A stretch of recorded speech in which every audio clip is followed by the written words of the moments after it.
Adriana, sou nutricionista mais 60, né? E vou falar um pouquinho dessa questão da nutrição no doente renal crônico no idoso. Para falar isso, eu vou passar brevemente sobre esses conceitos de envelhecimento, alteração fisiológica e a doença renal até chegar na nutrição. Bom, o envelhecimento, né? A Bárbara já deu uma aula aí para a gente. Ele é um processo dinâmico, progressivo, envolvendo os aspectos biológico, psicológico e social. E ao longo desse processo ocorrem as modificações, né, que determinam a perda das capacidades dessa adaptação do indivíduo no ambiente. E essas alterações, como a Bárbara já falou, né, ela acontece de forma diferente de um indivíduo para o outro, caracterizando o envelhecimento um processo heterogêneo. Dessa forma, né, com o envelhecimento, o que seria um envelhecimento bem-sucedido? Então, está ganhando espaço na importância os termos como a capacidade funcional, que é o que vai determinar essa qualidade de vida e esse envelhecimento saudável. O que seria esse envelhecimento saudável? Né? Um envelhecimento com menos doenças incapacitantes, né? Para que a pessoa consiga ter qualidade de vida, né? Que esse idoso tenha qualidade de vida.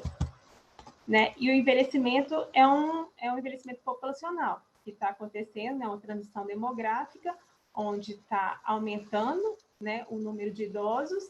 Em 2025, estima-se que o Brasil esteja em 6º lugar mundial no número de idosos.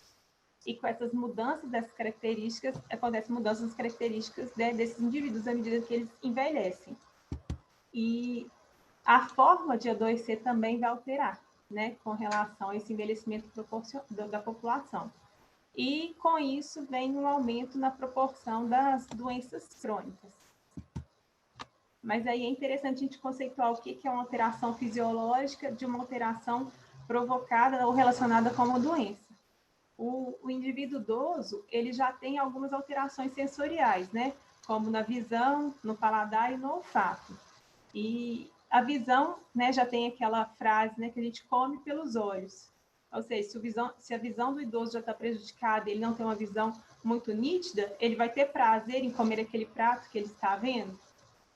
Né, temos as alterações do paladar, né, que são mais discretas, mas, né, que aí engloba a questão da xerostomia, muitas vezes causadas por medicamentos, né, por ação de fármacos, né, que deve ser avaliada pelo médico, e problemas bucais, né, igual a Bárbara já citou antes, problemas às vezes com adaptação de prótese, uma disfagia. Então, com isso, a gente vê a importância de uma equipe multidisciplinar para poder avaliar esse idoso. Então, se está com uma disfagia, vamos chamar a fono, né, para poder avaliar e ver o que pode ser feito. Exercícios que podem ser feitos para poder avaliar essa disfagia e melhorar essa disfagia. Ou a questão até mesmo da adaptação da dieta. As alterações físicas, né, da composição corporal, onde a gente já tem uma redução da água corporal desse indivíduo, uma diminuição de peso, consequentemente perda de massa magra e um aumento da questão da gordura corporal, principalmente na região abdominal. E essas alterações podem o quê? Reduzir o interesse pela alimentação, né? Com isso, eles vão perder o interesse e aí vem a questão da desnutrição ou da falta de nutrientes, né, no organismo. E aí, entrando um pouquinho na doença renal, né, só uma síntese, o que é? Ele é o acúmulo de produtos, né, nitrogênio, catabolismo intrínsecico de proteínas, que podem também causar alteração do paladar e olfato, e, consequentemente, reduzir o apetite. Vão ter alterações na absorção dos nutrientes. Essa redução, né, do apetite vai causar uma perda de peso, consequentemente, a massa magra, e com o avanço da doença renal crônica, né, aumenta essa fragilidade desse paciente. Então, a gente vê que tanto as alterações fisiológicas do envelhecimento quanto as alterações, né, que podem ser provocadas pela doença renal vão gerar uma redução no apetite desse paciente, que pode reduzir a perda de relevar a perda de peso, reduzindo a massa magra e interferindo na qualidade de vida desse paciente. E a nutrição? Bom, como é que a nutrição entra nessa parte? A avaliação nutricional, a gente consegue detectar a deficiência, né, de nutrientes e a depressão aos excessos da massa corporal. E com essa detecção, a gente consegue identificar os indivíduos com alterações nutricionais ou em risco para a gente agir em cima dessas alterações e desse risco e melhorar a nutrição desse paciente. Bom, com a antropometria. A antropometria é uma forma mais simples, né, e objetiva de avaliar as reservas de tecido adiposo e muscular. Com a antropometria, a gente tem as medidas de peso, altura, circunferências, áreas e pregas cutâneas. Padrões básicos, né, que a gente pode usar, né, o IMC dá uma relação bacana, né, com relação ao peso e estatura, mas não deve ser usado sozinho. A circunferência da panturrilha, né, ela é uma medida mais sensível, né, da massa muscular, então a gente consegue avaliar ganho ou perda de massa muscular. É um método prático, né, rápido de fazer, tendo uma fita métrica a gente consegue fazer em qualquer lugar. E a avaliação da força da pressão palmar.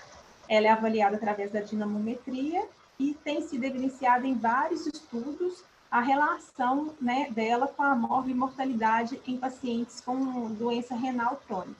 E como a Bárbara já citou também, a minha avaliação nutricional, ela dá uma avaliação geral desse indivíduo para a gente, né, nessa parte de triagem, porque ele avalia se teve redução na ingesta alimentar nos últimos 3 meses, avalia se houve perda de peso ou não nos últimos 3 meses, avalia a questão da mobilidade desse paciente, se ele passou por algum estresse psicológico ou doença aguda, se tem problemas neuropsicológicos e avalia em qual faixa de IMC que ele está. E com relação a essa pontuação, a gente consegue classificar como estado nutricional normal, sob risco de desnutrição ou desnutrido. Bom, de acordo com a Sociedade Internacional de Nutrição e Metabolismo Renal, eles avaliaram alguns critérios para avaliar esse estado nutricional do paciente com doença renal crônica. Então, para peso e gordura corporal, ou seja, para avaliar a massa corporal, eles estão usando o critério, né, do IMC abaixo de 23, o percentual de gordura menor do que 10%, ou a perda de peso intencional.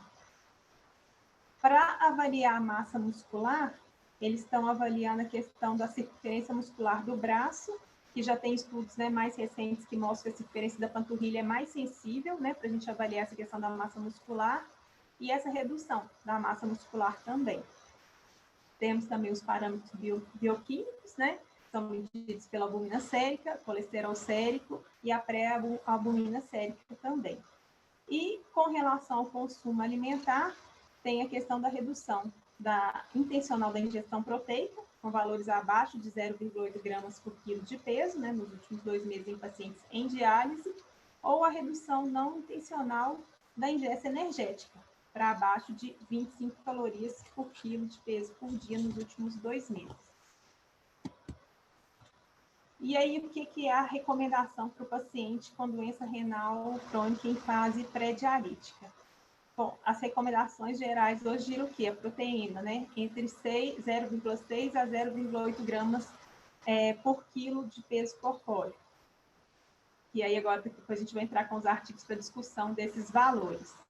Energia, né? No caso, a gente está falando do paciente idoso, acima de 60 anos, de 30 a 35 calorias por dia. Os carboidratos, entre 50 e 60. Os lipídios, girando entre 30% e 35% do valor calórico total. Sódio, também entre 800 e 200 miligramas por dia. O potássio não teria uma restrição, mas tem que ser levado em conta os exames bioquímicos e ver como é que está esse potássio no indivíduo. E aí, se for o caso, propor a redução. Fósforo também vai depender dos valores sérios, né, do fósforo, para a gente indicar qual seria a prescrição por dia. Cálcio de 1.200 a 1.400 miligramas por dia. Líquido, a gente avaliaria cada paciente, cada um, né, com as funções renais, para poder ver se teria alguma restrição ou não. O magnésio de 200 a 300 miligramas por dia, não sendo necessário suplementar. O ferro, a conduta individualizada também. E o zinco, suplementar apenas se houver a deficiência confirmada. Esse artigo ele discute um pouco a questão do papel das proteínas dietéticas na progressão da doença renal crônica, né, nos pacientes em estágio 3 ou 4. E aí aqui eu trouxe a tabela com a síntese dos resultados obtidos, né? A gente mostra que os resultados são divergentes, né? Nessa primeira meta-análise, onde foi oferecido, né, 6 gramas de proteína por quilo de peso, né? Aí 3 gramas de grama por quilo de peso, mais os cetoácidos, eles comprovaram que reduzia a mortalidade, preservava a função renal e alivia os sintomas urêmicos e melhora o estado nutricional. Já esse segundo, com a restrição proteica de 0,6 gramas por quilo de peso, o resultado foi que adiou o início da diálise por 6 meses. O outro também com a mesma restrição proteica reduziu a obesidade e o IMC em pacientes com nefropatia diabética. O outro não existem, né? Com restrição proteica também não existe, não tiveram dados suficientes para garantir a segurança ou comprovar que essa restrição proteica retardaria essa progressão da doença renal crônica. Esse outro estudo que teve uma restrição de 0,58 gramas de proteína por quilo de peso, não provou significativamente retardar a progressão da doença renal crônica. Já essa outra meta-análise, a restrição foi de 0,6 gramas por quilo de peso, mostrou que a restrição proteica diminuiu a taxa de declínio da taxa de filtração glomerular, estimada em apenas 0,53 ml por minuto por ano, sendo considerado um declínio de baixa magnitude. Já esse outro artigo de revisão, né, onde foi oferecida menos 0,8 gramas de proteína por dia, sendo 50% uma proteína de alto valor biológico, mostrou um risco de desnutrição e o aumento associado da mortalidade. Esse outro estudo, né, foi feito com crianças, né, que não oferecendo 0,8 a 1,1 grama de proteína por quilo de peso em crianças, mostrou que não afetou essa disfunção renal nesses pacientes. E aí veio as restrições, né, as restrições mais severas, com 0,3 gramas de proteína por quilo por dia, mas aí foi suplementado o cetoácido, né? E aí mostrou que o resultado foi que impediu a desnutrição proteica, preservou o estado nutricional, melhorou os parâmetros nutricionais e ainda auxiliou na prevenção da progressão da doença renal crônica. O outro estudo, né, que também teve essa restrição proteica mais os cetoácidos, melhorou a retenção de nitrogênio, melhorou os estudos sobre metabolismo de cálcio e fósforo e adiou o início da diálise. Esse outro também que teve essa restrição de 0,3 gramas por quilo de peso, mais os aminoácidos essenciais em pacientes com síndrome nefrótica, mostrou que a proteína diminuiu, a albumina sérica média aumentou e o colesterol sérico médio diminuiu. E essa última foi de 0,3 gramas de proteína por quilo de peso sem a suplementação. Ele previne a deterioração da função renal e manteve a função renal. Porém, não falou da questão da desnutrição, como é que, né, ficou o estado nutricional desse paciente.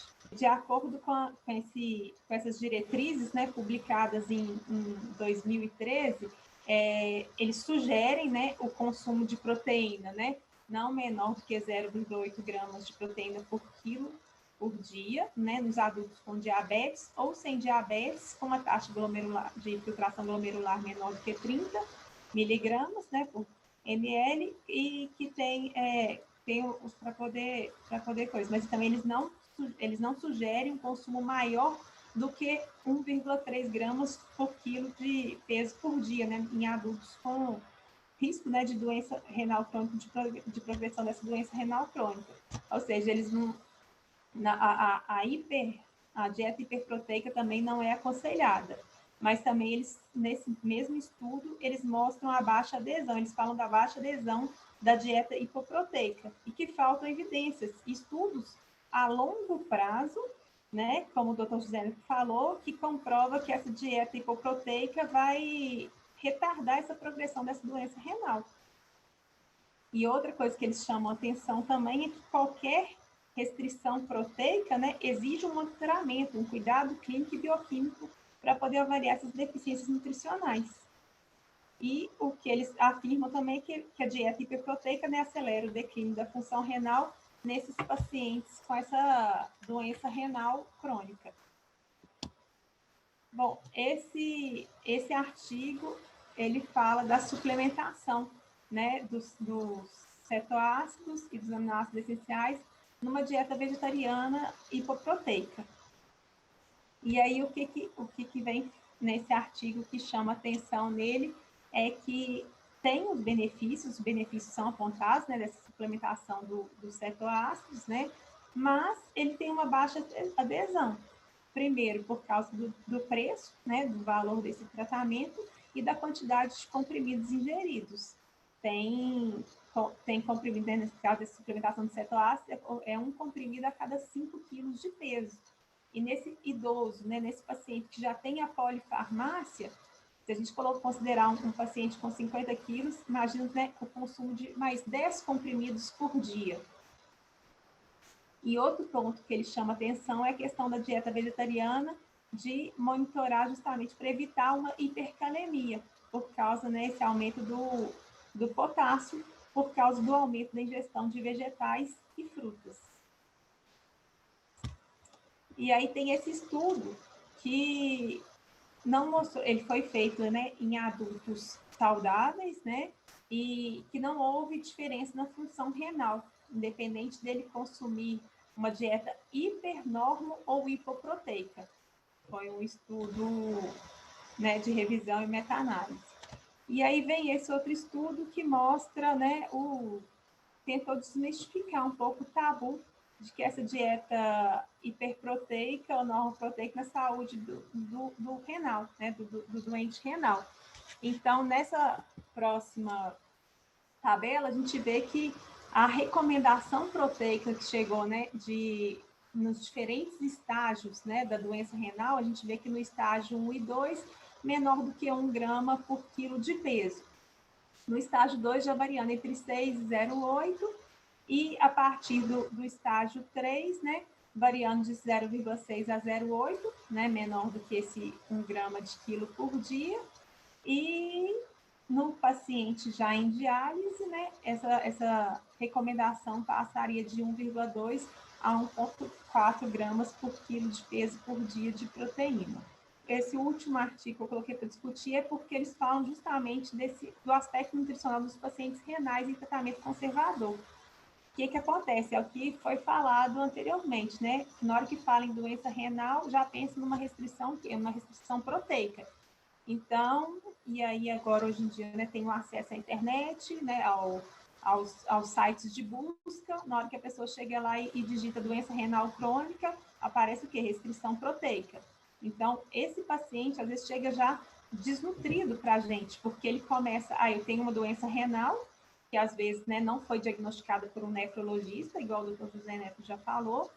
Tem uma alteração, acho que já é uma doença, e começa uma restrição alimentar que não é o ideal. E aí esse paciente chega para a gente com essa alteração no hábito alimentar já, que já trouxe, né, os malefícios para a saúde dele, e aí porque aí a adesão se torna baixa, porque um paciente que tem uma dieta, né, normoproteica, hiperproteica, chegar e parar de consumir, né, as fontes de proteína é complicado. Outro tema que ele aborda é a questão da adesão da família ao tratamento, porque é complicado uma pessoa em casa fazer 2 tipos de preparação de alimento, né? Quando a família não se envolve no tratamento, como a doutora Bárbara falou, a gente tem essa dificuldade na aceitação da aceitação e do desenvolvimento, né? da melhora do quadro clínico desse paciente. Quando a gente vê uma família que está unida, que está ali para ajudar, para somar esse paciente, a gente vê que o tratamento ocorre de forma mais tranquila. E a questão da dieta adequada para evitar a desnutrição do paciente e melhorar a adesão do paciente. Então, com isso, a gente tem que trabalhar com o que a gente tem, com o que é possível, com o que o paciente dá conta. Eu acho que esse é o grande desafio da nutrição. que a gente tem que olhar quais são as condições do paciente, o que ele consegue comprar, quais são os alimentos que estão ali dentro da casa dele, o que é possível ele mudar na alimentação dele, de acordo com a necessidade dele, da doença dele, do quadro clínico dele. E aí as considerações finais, né, que a gente coloca é sempre a conduta individualizada, para a gente ter uma melhor adesão do tratamento. Dieta hipoproteica, eu acho que é, igual o doutor José Neto já falou, eu acho que é um medo. A gente pode manter uma dieta normoproteica para esse indivíduo, né, avaliando sempre os exames laboratoriais, ver o que está acontecendo, está subindo a uremia, então vamos dar uma controlada na ingestão de proteína. E para evitar essa desnutrição, essa sarcopenia, né, que vai interferir diretamente na qualidade de vida desse paciente. E a maioria dos estudos que a gente viu, a recomendação proteica gira ali entre 0,6 e 0,8 gramas de proteína, né? Considerando que num adulto idoso a recomendação proteica, né, gira em torno de 0,8 a 1 grama de proteína por dia, já não seria uma dieta hipoproteica, já seria uma dieta normoproteica. E aí avaliar a dieta equilibrada e, como se diz, evitar os alimentos ultraprocessados, aqueles alimentos com muitas químicas, muitos conservantes. Tudo isso ajuda, né, a prevenir e ajudar a saúde do rim, né? Como diria o Hipócrates, faça do seu alimento o seu remédio, vamos conscientizar os pacientes a abrir menos pacotes, né, a usar os alimentos mais naturais. A Maria Carolina Neves perguntou aqui sobre a importância da bioimpedância, como é que você utiliza na sua prática e se faz sentido no paciente que está em diálise. Bom, no paciente em diálise, eu acho que a gente consegue controlar melhor o peso dele, a gente tem uma noção real do peso seco dele, uma vez que o paciente em diálise e hemodiálise, né, a gente deveria fazer sempre essa avaliação nutricional no pós-diálise, e no paciente que está com diálise peritoneal, a gente fazer no momento onde não tivesse líquido também na região do abdômen. Mas a bioimpedância é válida sim, mas tem as restrições dela, né? No caso, né, dos condutores, dos alimentos que devem ser evitados naquele dia, né? Nos dias anteriores ao exame, que podem dar interferência. Mas é válida, sim, para a gente avaliar até mesmo a questão da água corpórea desse paciente do renal, que tende já, né, a ter uma retenção hídrica. Uma pergunta da sua xará, Juliana Leme. Como é que você vê a utilização dos análogos de cetoácidos, né? Se é acessível, se tem sido visto com frequência? Não é visto com frequência, até porque é um tratamento caro. E aí entra a questão da quantidade de medicamento, né? O paciente idoso, né, já tem essa questão da polifarmácia, e aí você imagina, né, que ele tome mais remédios por dia.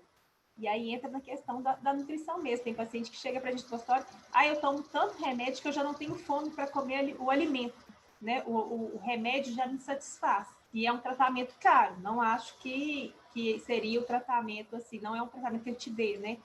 Não é muito visto. Juliana, deixa eu te parabenizar, parabéns aí pela exposição. E o que eu mais gostei foi a última frase que você falou. Hipocrática. A gente às vezes precisa... Exatamente. A gente precisa parar de inventar, às vezes, moda, de ficar fazendo conta. A gente não chega na açougue, no sacolão e pede meio quilo de proteína e 1 quilo de gordura saturada. A gente come comida. Do mesmo jeito que eu vejo as pessoas melhorando, tirando remédio, eu vejo elas melhorando, comendo comida, sem medo de comer comida, né? Comendo carne, comendo frango, comendo ovo, comendo vegetal, comendo fruta, ao invés de querer substituir isso por um monte de cápsulas. E do ponto de vista científico, uma curiosidade, qual que é o grande pegadinha desses estudos? Os estudos de ketoanálogos, eles são feitos partindo do pressuposto que a dieta hipoproteica ela é fundamental. Então, você compara 0,3 mais cetoácidos versus 0,6, ou seja, ou não vai dar diferença, ou vai dar uma diferença favorável ali ao cetoácido, mas você parte da premissa que você precisa restringir. Então, esse é o grande X da questão. E aquele 1.3 que você mostrou, que é a referência do Cadigo, ele é extraído justamente do trabalho que eu falei, que testou 0.8, na verdade foi 0.6, mas na média os pacientes ficaram com 0.77, então ficou 0.8 e o máximo 1.3. Mas a evidência não é que acima de 1,3 faz mal. É que até 1,3 é mega seguro. E aí, quanto pior a função renal, mais é importante o trabalho de vocês. Eu falo que tratar paciente renal crônico com clearance abaixo de 30, fora de diálise, é arte. E aí a gente precisa demais da nutrição nos ajudando nesse sentido. E eu acho que a gente tem que desmistificar isso, né, Neto? Porque o paciente chega para a gente chegando assim, não, eu não posso comer proteína, eu como um pedacinho de carne no almoço. No jantar eu já começo, aí já entra o abuso, né, dos carboidratos, né, e tudo que não são opções tão saudáveis assim. Às vezes o paciente, na hora que a gente fala, não, pode comer, eu vou fazer um plano alimentar calculado, você vai comer isso, você vai comer um ovo, você vai comer, e ele começa a ver esse benefício na qualidade de vida dele, ele começa, nossa, realmente, porque o tempo que ele perdeu com essa restrição, né, os prejuízos que ele teve na hora que ele vai ganhando esses, né, adquirindo essas novas habilidades, essa qualidade de vida, né, a partir do momento que ele começa a ter uma alimentação balanceada e calculada, específica para ele, individualizada para ele.